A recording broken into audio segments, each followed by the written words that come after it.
दिल्ली को दहलाने की साजिश रचने वाला आईएसआईएस संदिग्ध आतंकी अबू यूसुफ की गिरफ्तारी के बाद भी दिल्ली पुलिस की स्पेशल सेल लगातार इन्वेस्टिगेशन कर रही है। इसी बीच मोहम्मद मुस्तकिम उर्फ अबू की पत्नी ने कई चौंकाने वाले खुलासे किए हैं। अबू की पत्नी के मुताबिक वो 2 साल से थोड़ा थोड़ा बारूद लाकर इकट्ठा कर रहा था और कब्रिस्तान में बम परीक्षण भी करता था। थोड़ा बहुत सामान जो ये लाते थे तो 2 साल से लगभग लाते थे, थोड़ा थोड़ा करके। क्या लाते थे? अब वही जो उसमें इस्तेमाल किया जाता है वही सब लाते थे। मुझे नहीं पता क्या क्या लगाए हैं उसमें, कैसे बनाए हैं, क्या क्या लगा के रखा है। बारूद और छर्रा मुझे पता है। ये लेके आते थे? हाँ, लेके आते थे। तो 2 साल पहले ही आपको पता चल गया था? 2 साल पहले नहीं, ठंडी में मुझे पता चला है। एक बॉक्स घर में पड़ा था खाली, उसी में ला के रखा। पुलिस की स्पेशल सेल के हत्थे चढ़े Islamic state of Khurasan province के संदिग्ध आतंकी अबू के बारे में एक बात और पता चली है कि उसके नेटवर्क में 7 लोग शामिल थे। वो ज्यादातर इन्हीं 7 नंबरों पर बात करता था। जांच टीम इन आरोपियों का पता करने में जुटी हुई है।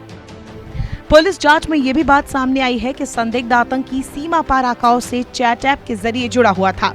स्पेशल सेल की माने तो वो विशेष तौर पर टेलीग्राम और थेलेमा जैसे चैट ऐप का इस्तेमाल अपने आकाओं से संपर्क करने के लिए करता था।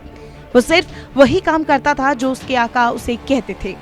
रिपोर्ट्स के मुताबिक 9वीं तक पढ़ाई करने वाला अबू टेलीग्राम ऐप के जरिए आईएसआईएस के हैंडलर से जुड़ा था। उसी के जरिए उसे बम बनाने की ट्रेनिंग दी जा रही थी। अबू यूसुफ 2005 में 6 महीने की टूरिस्ट वीजा पर दुबई गए थे। मोबाइल में देखा करते हैं, जब वो गए सऊदी गए, वहाँ से आए, फिर उसके बाद मैं यहाँ कतर गए, फिर वहीं से 15 दिन के बाद लौट आए। तो उनके अब्बा और हम सब बहुत बोले कि घर आवे की जरूरत नहीं है। तो वहीं चला गए उत्तराखंड चला गए, बस वहीं गए और वह काम करते रहे। अबू यूसुफ 2005 में 6 महीने की टूरिस्ट वीजा पर दुबई गया था। वहां से लौटने के बाद वो कुछ समय तक हैदराबाद में रहा। इसके बाद वो 2006 से 2011 तक सऊदी अरब में रहा। 2011 में ही उसका निकाह आयशा से हुआ।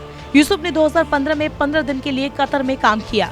रिपोर्ट्स के मुताबिक मुस्तकीम को उसके आका भड़काऊ साहित्य के लिंक भेजते थे ताकि वो दिमागी तौर पर मजबूत हो सके। उसने ऐसे ही ऑनलाइन आईडी बम बनाने की ट्रेनिंग ली। जब मुस्तकीम के आकाओं को ये कंफर्म हो गया कि अब मुस्तकीम आतंकी वारदात को अंजाम देने के लिए बिल्कुल तैयार है, तो उसे दिल्ली में आईडी ब्लास्ट का टारगेट दिया गया। हालांकि अबू की पत्नी कहती है कि उसे ये नहीं मालूम कि अबू ने बम बनाने की ट्रेनिंग कहां से ली, लेकिन उनको बाबरी मस्जिद से कोई लगाव नहीं था। मुझे ये नहीं पता है कि कहाँ से ली, मोबाइल से ली कि कहाँ से ली, किसी आदमी से सीखा कि मोबाइल से सीखा, ये जानकारी ये मुझे नहीं जानकारी है सर। उन्हें बाबरी मस्जिद से कोई लगाव नहीं था।